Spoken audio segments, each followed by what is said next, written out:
حي المدرسة صباح اليوم. هنا وقعت الجريمة صباح يوم الجمعة الماضي، والجاني شاب يبلغ من العمر 34 سنة اقترف جرما في حق عجوز وزوجته، وهذه بنت الضحية تعيش اليوم وضعا نفسيا بعد فقدان الأبوين. مريت النعس وقيلا غنولي نمشي على الطبيب النفساني، ما نكذبش عليك، تيجيب لي الله بناتي، عندي جوج البنات وحق من بعثه محمد اللي كندير لهم في الليل، كيجيب لي الله راه غنغمض عيني غيجي يقتلنا كاملين ولا ما عرفتش كيجيب لي الله. اش شفتو البارح في الكوميساريه ما عقلتش على راسي، ما اش نقول لك، ربي العالم بيا. قام الجاني في البداية بخنق وذبح الضحية، بعد التخلص منها قام بتعنيف الزوجة لتلقى نفس المصير، والدافع الرئيسي وراء الجريمة هو محاولة السرقة بدعوى أن الضحية كان يملك هذا الدكان بالحي المحمدي.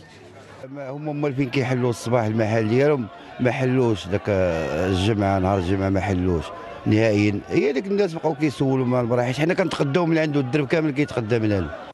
فرقة الشرطة القضائية تلقت مكالمة هاتفية تفيد بأن الجاني قام بقتل زوج عجوز. تنقلت الشرطة إلى عين المكان لتعثر على جثته. بعد تعميق البحث تبين أن الشخص الذي أبلغ الشرطة هاتفيا بالواقعة كان يخطط مع الجاني لقتل الضحية، ومن ثم سرقة الأموال المتحصل عليها من التجارة. الأمور سارت في الاتجاه المعاكس.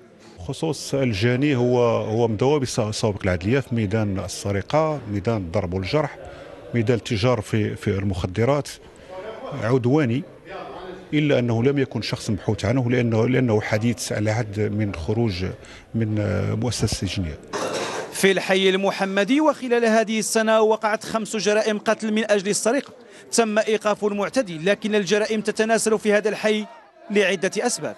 احنا بحكم البيئة هنا كاين الإجرام، علاش؟ حيت كاين المخدرات والبطالة وهادشي هو اللي كيأدي لهادشي، وهاد السيد هذا اللي دارت الحالة نفسه شريرة، هو الأعمال ديالو عنده سوابق كتحكم على هادشي هذا. لا يمكن بأي حال من الأحوال أن أصف لكم الحالة الهستيرية التي يعيشها الحي المحمدي بعد مقتل هذا الزوج. الكل يطالب بتكثيف الأمن وتدخل المجتمع المدني من أجل التحسيس والتوعية لتفادي مثل هذه الجرائم.